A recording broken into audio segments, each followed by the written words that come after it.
दोस्तों, तमिलनाडु कांग्रेस के नेता पाजा नेदुमारन ने बीते दिनों एक बड़ा दावा किया, जिसमें उन्होंने कहा कि liberation tiger of Tamil Eelam लिट्टे के नेता वेलुपिल्लई प्रभाकरण जिंदा हैं, जल्दी वो वापस आएंगे। उनके इस दावे से हड़कंप मच गया। हालांकि तमिलनाडु के अन्य नेताओं ने इस बात को खारिज कर दिया। आपको बता दें कि 18 मई 2009 को श्रीलंका सरकार ने प्रभाकरण का वीडियो जारी किया था, जिसमें वो गोलियों से छलनी था। डीएनए जांच की रिपोर्ट के आधार पर श्रीलंका सरकार ने दावा किया था कि प्रभाकरण का ही शव है, जिसके बाद 24 मई 2009 को लिट्टे ने भी प्रभाकरण के मरने की पुष्टि की। अचानक चर्चाओं में आने वाला ये प्रभाकरण कौन है दोस्तों, जिसे भारत के तत्कालीन प्रधानमंत्री राजीव गांधी ने अपने बुलेट प्रूफ जैकेट गिफ्ट में दे दी थी। लेकिन उसी प्रभाकरण ने आगे चलकर आखिर राजीव गांधी की हत्या क्यों कर दी? प्रभाकरण का तमिल टाइगर बनने से लेकर उसके अंत तक की कहानी आपको इस वीडियो में बताएंगे। प्रभाकरण के तमिल टाइगर बनने की कहानी की शुरुआत से पहले आपको भारत के दक्षिण में हिंद महासागर से लगा हुआ आइलैंड श्रीलंका के इतिहास की तरफ लेकर चलते हैं। श्रीलंका का वर्तमान हो या इतिहास, इसे समय समय पर भारतीयों ने जरूर प्रभावित किया है।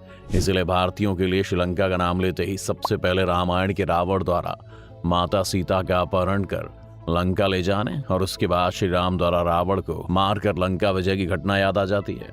एंशिएंट हिस्ट्री की बात करें तो सम्राट अशोक ने 269 से 232 ईसा पूर्व बौद्ध धर्म अपनाकर युद्ध का बहिष्कार कर दिया था। बौद्ध धर्म का प्रचार के लिए सम्राट अशोक ने अपने पुत्र महिंद और पुत्री संघमित्रा को श्रीलंका भेज दिया था, जिसके बाद यहाँ के राजा देवनामपिया तीसरा ने बौद्ध धर्म अपनाया और वहाँ महाविहार बौद्ध मठ की स्थापना की, जिसके बाद से ये देश थेरावदा बौद्ध धर्म का गढ़ है, जिसे ही सिंघली समुदाय के नाम से जाना जाता है।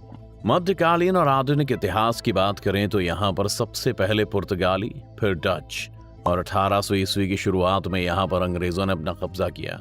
अंग्रेजों ने यहाँ चाय, कॉफी, रबड़ की खेती के लिए भारत के तमिलनाडु से मजदूरों को लाया, जो यहीं पर बस गए। अंग्रेजों ने शुरुआत से ही यहाँ पर तमिलों का ज्यादा पक्ष लिया, जिसके चलते बहुसंख्यक सिंघली समुदाय तमिलों का विरोध करते थे। श्रीलंका में 2 प्रकार के तमिल रहते हैं, एक श्रीलंकाई तमिल और दूसरे भारतीय तमिल। श्रीलंकाई तमिल प्राचीन जाफना राजवंश के वंशज माने जाते हैं, जो श्रीलंका के उत्तरी और पूर्वी प्रांत में रहते हैं।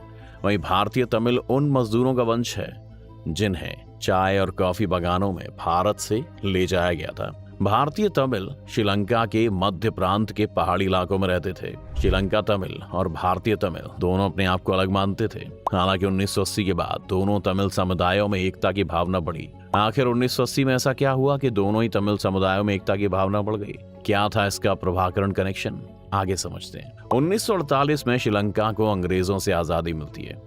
आजादी मिलने के साथ ही वहां पर बहुसंख्यक सिंघली समुदाय और अल्पसंख्यक तमिल समुदाय के बीच संघर्ष शुरू हो जाता है। सिंघलियों का आरोप था कि तमिल उनके संसाधन पर कब्जा कर रहे हैं, जिनके चलते वहां पर कई बार दंगे भी हुए।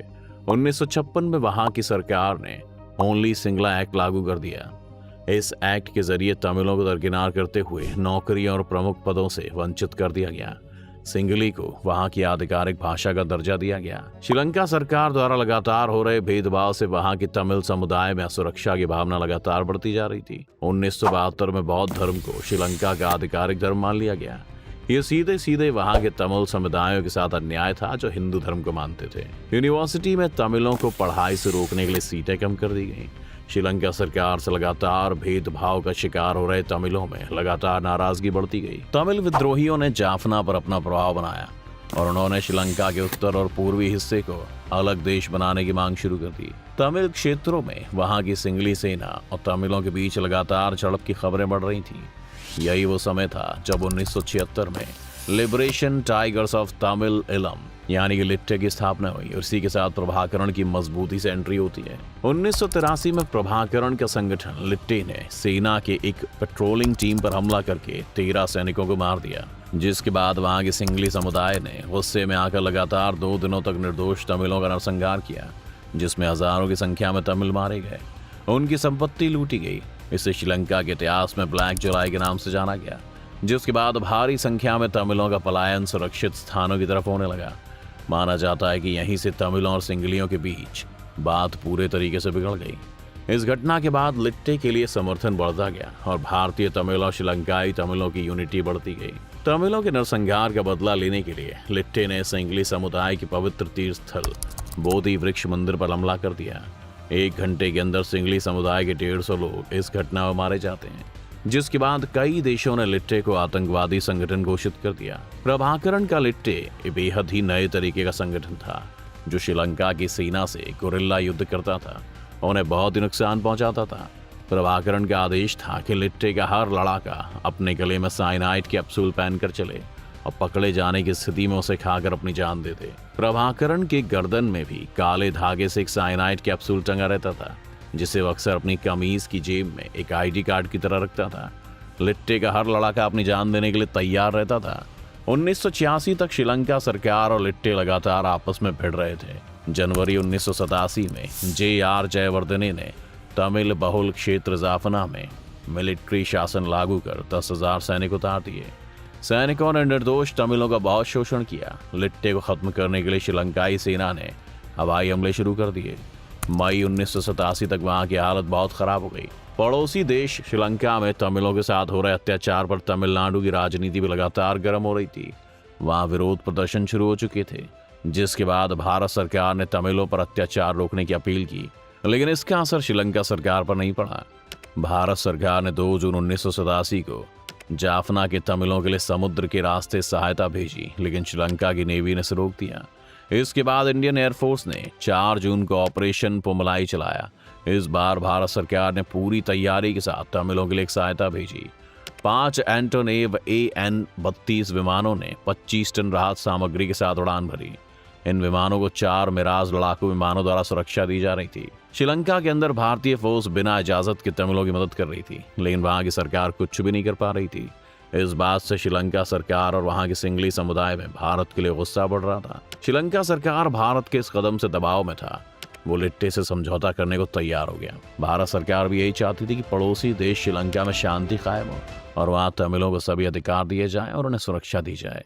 इसीलिए लिट्टे के नेता प्रभाकरण को समझौते की बातचीत के लिए भारत बुलाया गया। प्रभाकरण को खुफिया निगरानी में भारत के तत्कालीन प्रधानमंत्री राजीव गांधी के घर पर लाया गया। प्रभाकरण ने कहा कि श्रीलंका सरकार पर भरोसा नहीं किया जा सकता है। राजीव गांधी ने कहा कि वे तमिलों के हित के लिए काम कर रहे हैं। अंततः प्रभाकरण भारत श्रीलंका समझौते को एक मौका देने के लिए तैयार हो गए, जिससे राजीव गांधी बेहद ही खुश हुए। उन्होंने प्रभाकरण के लिए खाना मंगवाया। खाना खाने के बाद प्रभाकरण जब रवाना होने लगे तो राजीव गांधी ने उन्हें अपनी बुलेट प्रूफ जैकेट गिफ्ट कर दी।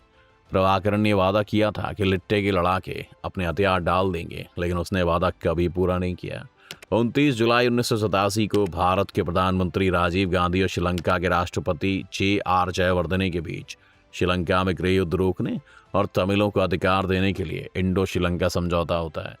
इस समझौते में यह तय किया गया कि पीस कीपिंग फोर्स के सामने लिट्टे के लड़ाके अपने हथियार डाल देंगे और श्रीलंकाई सैनिक जाफना के इलाके को खाली कर देंगे। श्रीलंकाई सैनिकों के वापस जाते ही लिट्टे ने भारत के साथ धोखा कर दिया। लिट्टे ने भारतीय सैनिकों पर ही हमला कर दिया, जिसमें भारत के हजारों सैनिक शहीद हो गए। इस ऑपरेशन में भारत को कारगिल युद्ध से भी ज्यादा नुकसान सहना पड़ा।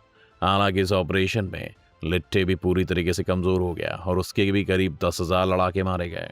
आपको बता दें कि इधर 1990 में भारत में सरकार बदल गई थी। नई सरकार ने भारी नुकसान को देखते हुए श्रीलंका से पीस कीपिंग फोर्स को वापस बुला लिया। 1991 में भारत में आम चुनाव की घोषणा की गई। चुनावी ओपिनियन पोल में राजीव गांधी लोकप्रियता में आगे चल रहे थे, इसलिए प्रभाकरण को डर लग रहा था कि राजीव गांधी अगर प्रधानमंत्री बनते हैं तो फिर से सेना भेजकर लिट्टे से बदला लेंगे। इसलिए प्रभाकरण ने राजीव गांधी की हत्या करने की साजिश रची। एक चुनावी सभा में 21 मई 1991 की रात 10:21 पर तमिलनाडु के श्रीपेरुम्बदूर में 30 बरस की एक छोटे कद की लड़की माला लेकर भारत के पूर्व प्रधानमंत्री राजीव गांधी की तरफ बढ़ी। जैसे ही उनके पैर छूने के लिए झुकी, रिमोट दबाया, जोर से धमाका हुआ, जिसमें राजीव गांधी की मृत्यु हो गई। धनु नाम की लड़की को मानव बम बनाकर प्रभाकरण ने भेजा था। इस घटना से प्रभाकरण ने भारतीय और पूरी दुनिया के बीच नहीं बल्कि तमिलों के बीच भी अपनी सहानुभूति खो दी। लिट्टे को भारत सरकार ने प्रतिबंधित कर दिया। लिट्टे के वैचारिक एंटन बालासिंगम ने बाद में अपनी किताब में राजीव गांधी की हत्या को सबसे बड़ी गलती बताया। लिट्टे और श्रीलंकाई सेना के बीच 2008 तक लगातार भिड़ंत होती रही, जिसमें दोनों पक्षों को काफी नुकसान हुआ। आइए बताते हैं कि लिट्टे और प्रभाकरण का अंत कैसे हुआ। 2009 का ये साल प्रभाकरण के अंत का साल बना। सेना ने जनवरी में 10 वर्षों से लिट्टे के कब्जे में रहे किलिनोच्ची शहर पर अपना कब्जा कर लिया। यह शहर लिट्टे का प्रशासनिक मुख्यालय था। राष्ट्रपति ने तमिल विद्रोहियों से समर्पण करने को कहा। अप्रैल और मई में सेना का अभियान अपने चरम पर पहुंच गया।